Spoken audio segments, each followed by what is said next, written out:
साहेब या ना, या या ना साहेब, किती दिवसाला घरी आले. बघा ना, राजरत्न तुम्हाला बघून किती आनंदी झाला. बघा तर, हो ग रमा, हा राजरत्न ना मोठा झाला की माझ्या खांद्याला खांदा लावून समाजाच्या सुखासाठी काम करेल.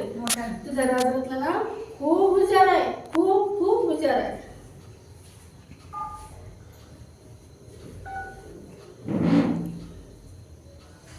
साहेब किती दिवसाला घरी आला. खूप आनंद झाला. राजरत्नाला यशोदाला भेटले, खूपच आनंद झाला आम्हाला. असे शेतगा नेहमी नेहमी. हो रमा, पण आता मला जावंच लागेल. तुला माहित नाही रमा, समाजाच्या हितासुखासाठी मला लढावंच लागेल. रमा, ओढ्यावर डुकरा मात्र पाणी पितात ग, पण माझ्या समाजाला तो अधिकार नाही. रमा रमा मला माझ्या समाजाला अधिकार मिळून द्यावेच लागतील. रमा किती दिवसाला थोडं थांबा ना. नाही रमा, मला थांबू नको, मला जावंच लागेल. बरं येऊ मी आता. हो साहेब.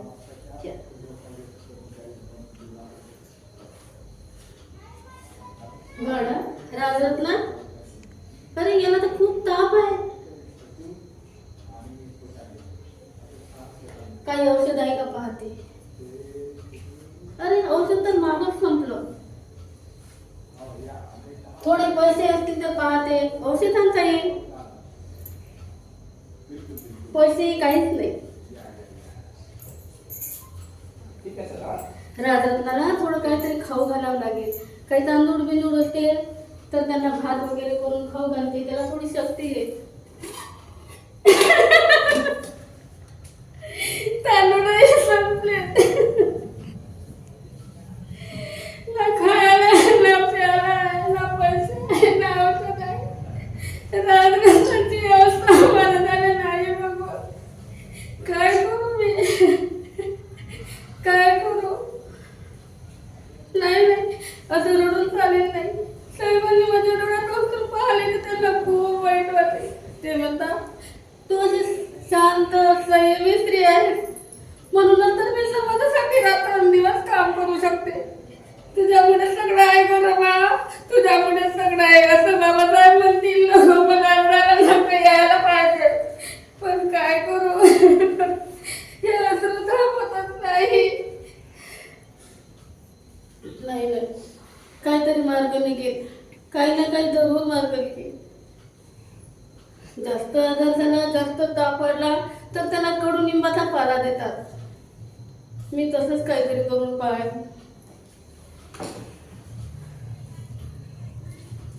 कडुनिंबाचा रस दिला तर त्याचा ताप तगडा उतरून जाईल. राजरत्नाला बरं वाटेल. बाळा बाळा, राजरत्न उठ, औषध घ्यायचं.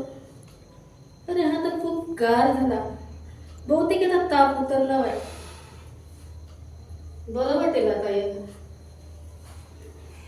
कोणाला उठवतेच रमा, राजरत्न हे जग तोडून गेला रमा.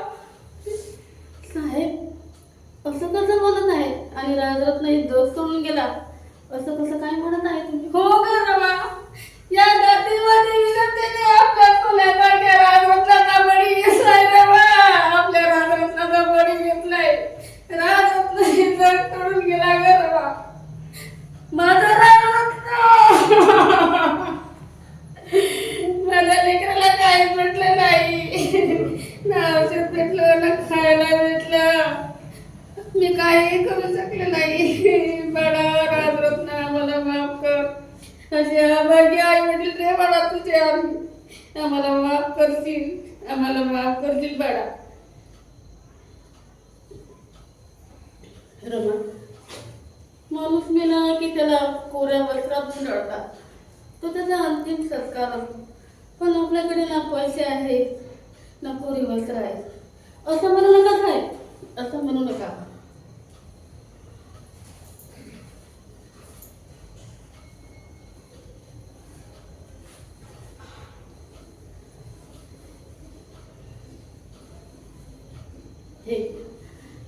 हे फाटकच वस्त्र आहे, पण मायेचा पदर आहे. याच्यातल्या राजरत्नाला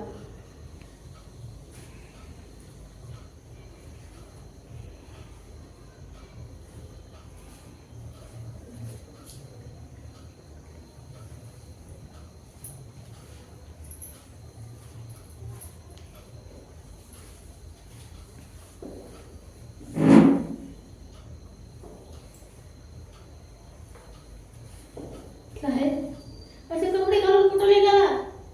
राजरत्नाला जाऊन काही वेळच झाला, काही दिवसच झाले. तुम्ही घर सोडून जाऊ नका.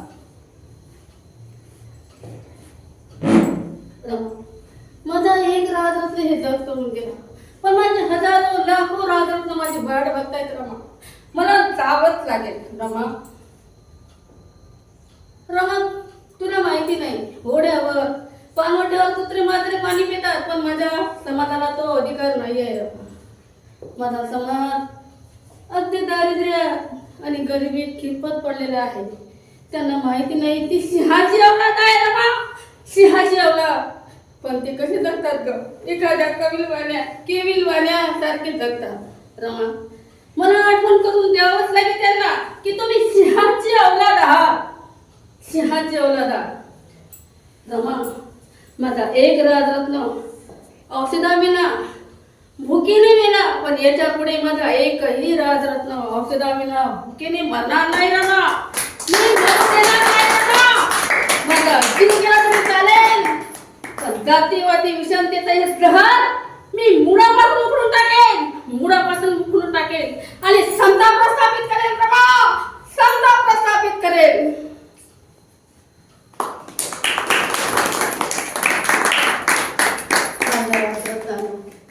समतेचा हा जप मोठ्या कष्टानं मी इथवर आणलेला आहे. तुम्हाला समोर देता आला तर जरूर द्या, नाही तर मग आहे तिथंच राहू द्या. पण याला मागं नेऊ नका, याला मागं नेऊ नका, याला मागं नेऊ नका.